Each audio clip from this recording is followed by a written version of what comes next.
अस्सलाम वालेकुम, मैं हूं मरियम नवाज और आज तारीख है 4 फरवरी 2025। सुप्रीम कोर्ट ऑफ पाकिस्तान में जिस वक्त मैं ये वीडियो रिकॉर्ड कर रही हूँ, चीफ जस्टिस याया खान आफरीदी से एक अहम तरीन मुलाकात इस्लामाबाद हाई कोर्ट के जजेस की सीनियरिटी का मामला है या सुप्रीम कोर्ट में नए जज लगने का एक मुलाकात जारी है जिसमें एक सियासतदान भी मौजूद है। इस मुलाकात का अहवाल आपके साथ शेयर करूंगी और साथ ही हम ये बात करेंगे कि सिविलियंस के फौजी अदालतों में ट्रायल से मुतालिक मुकदमे में सलमान अकरम राजा ने ख्वाजा अहमद हुसैन के बाद एक और क्लीन स्वीप कर दिया है। जजेस जो कि बेंच में बैठे अब तक सिविलियंस के फौजी अदालतों में ट्रायल के हक में तावीलें पेश करते नजर आ रहे थे, उनकी काबिलियत को अयां कर दिया है सलमान अकरम राजा और ख्वाजा अहमद हुसैन के दलाइल ने। आज की समात में क्या हुआ, समात को पीर तक मुलतवी क्यों करना पड़ा, इन दो अहम तरीन डेवलपमेंट्स को इस व्लॉग में कवर करेंगे। सबसे पहले तो ये कि सुप्रीम कोर्ट ऑफ पाकिस्तान में आपको मालूम है कि गुज़िश्ता रोज हम सहाफियों से मुलाकात हुई चीफ जस्टिस याया खान आफरीदी की, और उस मुलाकात की वजह जो है वो जाहिर है एक हल्फ बर्दारी की तकरीब थी।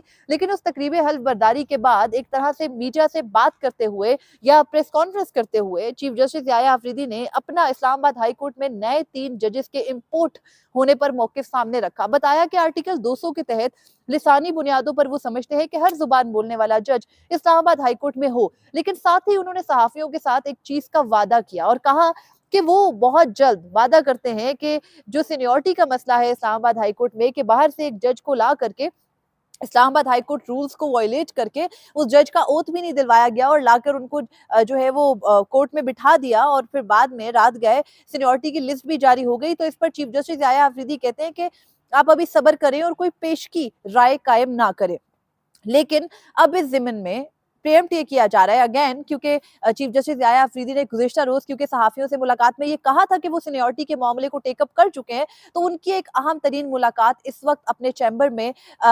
दो चीफ जस्टिस और वजीर कानून आजम नजीर तारड़ से चल रही है। इस मुलाकात के अंदर जो बात हो रही है उससे मुताल्लिक उस पर भी मैं आती हूँ, लेकिन उससे पहले ये कि इस्लामाबाद हाई कोर्ट के जजेस की सीनियरिटी से मुतालिक गुज़िश्ता रोज जब जस्टिस याया आफरीदी ने कहा कि वो इस मामले को टेकअप करेंगे, तो उसके फौरी ही बाद उनके बयान की भी नफी करते हुए चीफ जस्टिस आमिर फारूक ने न सिर्फ जजेस की सीनियरिटी लिस्ट जारी की, बल्कि इस्लामाबाद हाई कोर्ट में प्रमोशन कमेटी है, इस्लामाबाद हाई कोर्ट में इंतजामी कमेटी है, उसकी भी तमाम तर हियत बदल दी। प्रमोशन कमेटी में पहली मरतबा किसी एडिशनल जज आजम खान को शामिल किया गया और इसकी वजह भी ये है कि इस्लामाबाद हाई कोर्ट के वो 6 जज जिन्होंने खत लिखकर ये बता दिया कि एस्टैब्लिशमेंट किस तरह से अदलिया के कामों में मुदाखलत करती है और आईएसआई ऑपरेटिव्स उनको किस तरह से हिरासा करते रहे अपने मनमाने फैसले लेने के लिए, तो उन जजेस को किसी भी सूरत इस्लामाबाद हाई कोर्ट की किसी भी इंतजामी साइड पर जो है वो कायम रहने नहीं देना। और उसके बाद चीफ जस्टिस आमिर फारूक ने एक और काम ये किया कि क्योंकि जो एडमिनिस्ट्रेटिव कमेटी होती है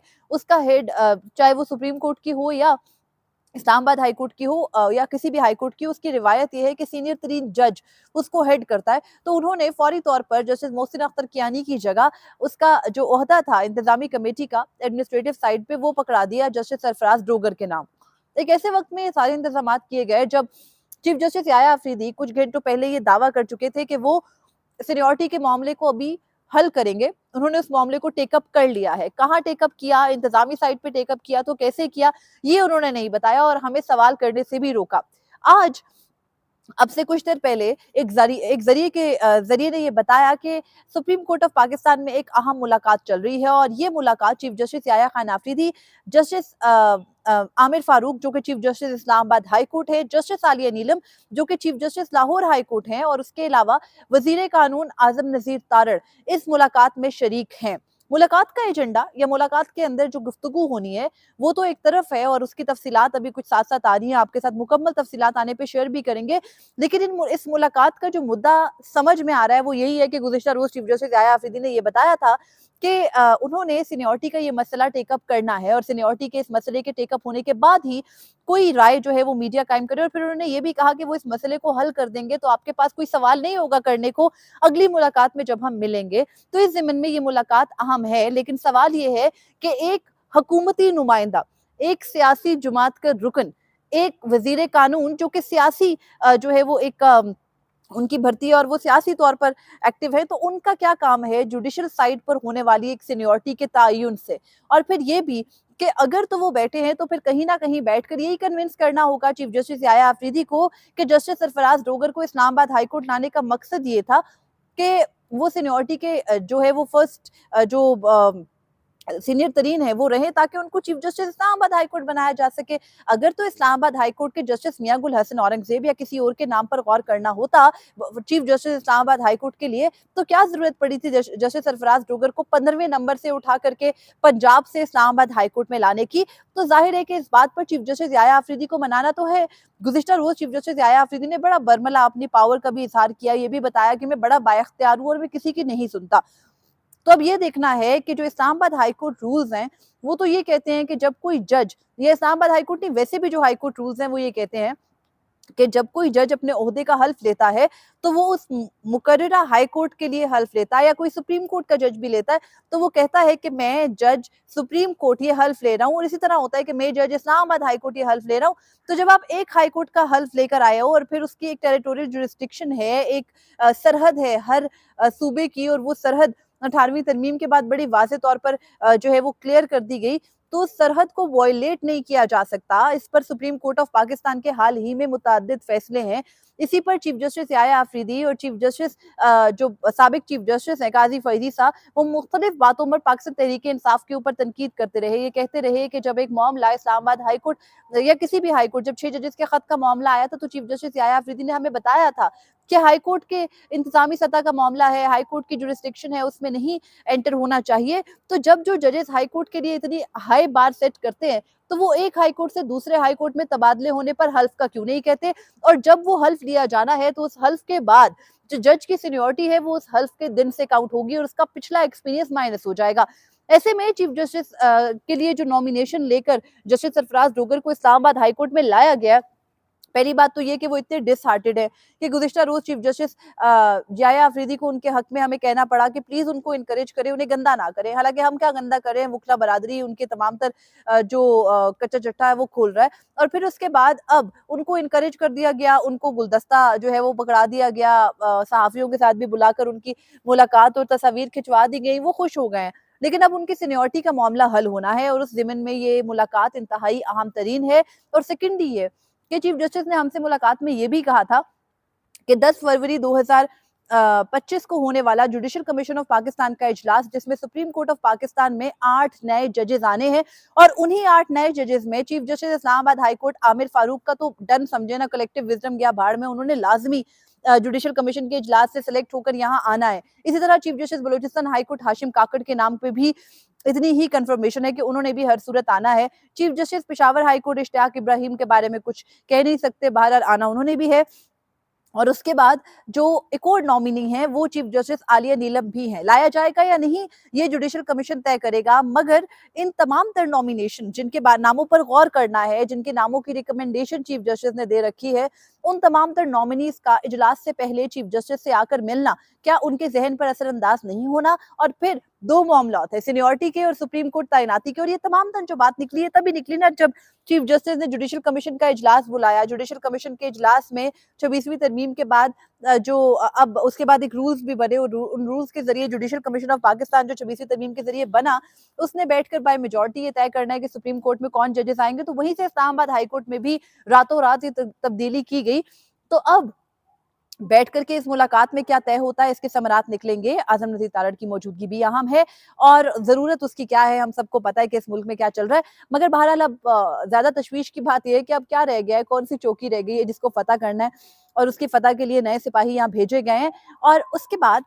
ये डेवलपमेंट तो हो गई एक तरफ। दूसरी जानिब है आईनी बेंच। आईनी बेंच सिविलियंस की फौजी अदालतों में ट्रायल से मुतालिक मुकदमे की समाअत कर रहा है। कल और आज की समाअत बहुत अहम थी। सलमान अकरम राजा जो कि पाकिस्तान तहरीक इंसाफ के सेक्रेटरी जनरल भी हैं, इस केस के अंदर एक मिलिट्री कोर्ट में ट्रायल होने वाले एक क्रिकेटर हैं अर्जम जुनेद, उनके वकील हैं। और अर्जम के साथ जो कुछ हुआ वो तो उन्होंने बयान नहीं किया अदालत के सामने, लेकिन उन्होंने अदालत के सामने बड़ा खोल के बताया कि सिविलियंस का फौजी अदालतों में ट्रायल नहीं हो सकता। दुनिया भर में जहाँ सिविलियंस को फौजी अदालतों में ट्रायल अगर किया भी गया तो उनके लिए सिविल कोर्ट्स का ऑप्शन रखा गया। इंडिया की उन्होंने मिसाल दी कि इंडिया और पाकिस्तान का कानून कितना सेम है, और उस कानून इंडियन ने भी अगर फौजियों के लिए बनाए गए भी मिलिट्री कोर्ट या मिलिट्री कोर्ट मार्शल्स के अंदर एक सिविलियन रास्ता छोड़ा है ताकि उनके फंडामेंटल राइट्स जो है वो प्रोटेक्टेड रहें। तो अब ये जब उनके सामने मुख्तलिफ दलाइल रखे जा रहे हैं तो जजेस को जब लगता है ना कि अब सलमान अकरम राजा इतने पर्टिनेंट बातें कर रहे हैं, इतना सख्त किस्म का क्लियर मौकिफ रख रहे हैं, तो वो कुछ ऐसी बात लेकर आते हैं, ऐसा पॉइंट जिससे वो केस में सलमान अकरम राजा को बताएं कि हम ये तय नहीं कर सकते। जहां लगता है जस्टिस मोहम्मद अली मजहर या जस्टिस अमीनुद्दीन खान को कि केस उनके हाथों से बाहर निकल रहा है, सलमान अकरम राजा की दलील बड़ी ठोस है, तो वहां वो कहते हैं कि हम अपील में बैठे हैं और हम इस मुकदमे की समाअत अपील में कर रहे हैं, हम कुछ अपील से बाहर निकलकर डिसाइड नहीं कर सकते। और उसके अलावा वो ये भी कहते हैं मुख्तलिफ मौकों पर, सलमान अकरम राजा ने आज उनको बताया कि इंडियन या दुनिया भर के जो कानून हैं उनमें कहीं आर्टिकल 175 जिसमें सेपरेशन ऑफ पावर है, जिसमें आज़ाद अदलिया का तज़किरा है, पाकिस्तान का वाहिद कानून है जो इतना बरमला अदलिया की आज़ादी की एक बार और एक उसका ना एक हद तय करता है। दुनिया के किसी कानून में ऐसा नहीं है। और फिर उन्होंने ये भी बताया कि जो आर्मी एक्ट का सेक्शन 2D1 है, उस तरह का की शिक, उस तरह का कानून दुनिया भर में कहीं नहीं है। तो उस पर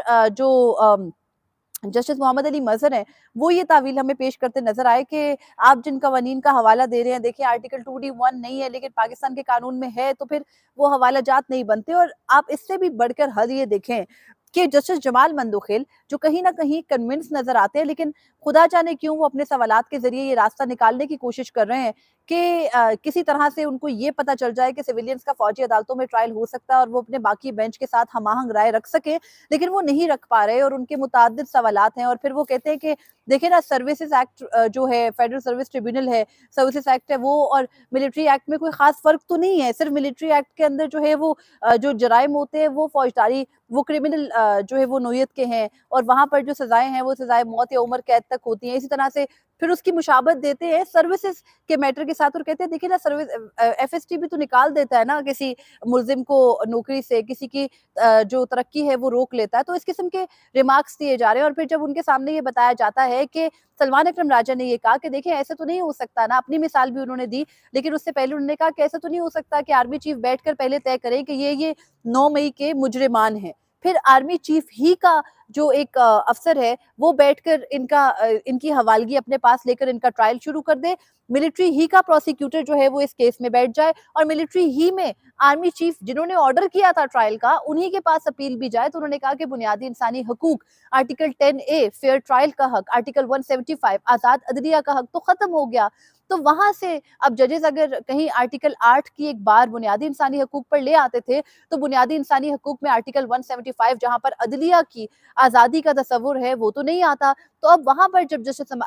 सलमान अकरम राजा हर सवाल के जवाब में जजेस को ले जाते हैं तो जजेस परेशान हो जाते हैं। और इसी पर जब आज सलमान अकरम राजा ने अपनी मिसाल देते हुए कहा कि सानिहाय 26 नवंबर के एक मुकदमे में सलमान अकरम राजा ने कहा कि मेरे ऊपर केस ये बनाया गया है कि 3 रेंजर्स के एहलकार की शहादत को सलमान अकरम राजा ने प्लान किया और उस मर्डर के मुकदमे में 302 लगा करके उन्होंने कहा कि मेरे खिलाफ मुकदमा चल रहा है और उसमें मुझे ये कहा जाता है कि तुम फौजी अदालतों के मुकदमे में जाकर सुप्रीम कोर्ट में दलाइल मत दो, मीडिया पर बात मत करो, वरना तुम्हें मिलिट्री कोर्ट्स में ले जाया जाएगा। तो उन्होंने कहा कि आप ये देख लें कि ये स्टैंडर्ड है मिलिट्री कोर्ट में ले जाने का और कोई स्पीकिंग ऑर्डर नहीं है। उन्होंने कहा कि जो मेरे क्लाइंट है अरजम जुनेद,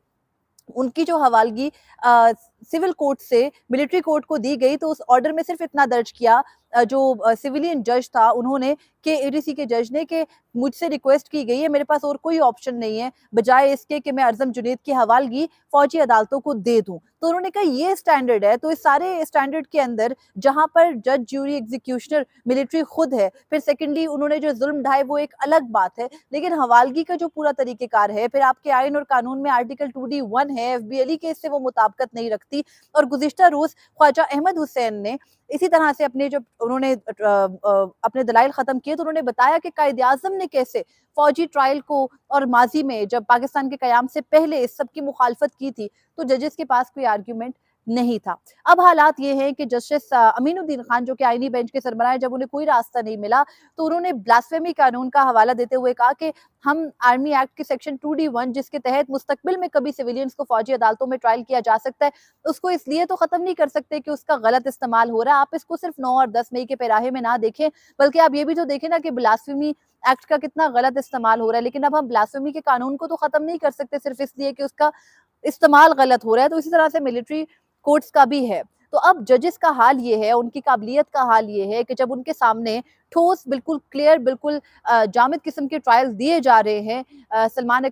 दलाइल दिए जा रहे हैं सलमान अकरम राजा की तरफ से या ख्वाजा अहमद हुसैन की तरफ से, तो बजाय इसके कि वो उन पर सेटिस्फाई होकर अपनी राय कायम करें, वो रास्ते निकाल रहे हैं, वो रास्ते ढूंढ रहे हैं। कभी मिलिट्री कोर्ट जो कि दुनिया में कहीं काबिल कबूल नहीं है, उसको कभी मिलिट्री ट्रायल सिविलियंस के कुछ मिला रहे हैं सर्विसेज ट्रिब्यूनल के अंदर होने वाली कार्रवाई के साथ, और कभी उसको मिला रहे हैं ब्लास्फेमी के कानून के साथ, और कभी उसको मिला रहे हैं इंडियन एक्ट के साथ। लेकिन ये नहीं समझ रहे कि भारत में किसी सिविलियन का फौजी अदालतों में ट्रायल होने की इजाजत नहीं है। सलमान अकरम राजा ने क्लियरली बताया कि भारत में अगर किसी सिविलियन और फौजी ने मिलकर भी कोई जुर्म किया हो तो फिर सिविलियन कोर्ट में फौजी को लाया जाता है, सिविलियन को फौजी अदालत में नहीं ले जाया जाता। तो जजेस के लिए बड़ा मुश्किल है, लेकिन सलमान अकरम राजा अब तक क्लीन स्वीप कर चुके हैं। दूसरी जानिब सुप्रीम कोर्ट ऑफ पाकिस्तान की इस सफेद इमारत के अंदर एक अहम तरीन मुलाकात चल रही है। मुलाकात से मुतालिक मजीद तफसीलात होंगी, और उसके अलावा मुख्तलिफ फोरम्स पर चलने वाली चीज़ों पर जो भी अपडेट होगी वो मैं आपके साथ शेयर करूंगी। फिल वक्त मुझे दीजिएगा इजाज़त। अल्लाह हाफिज।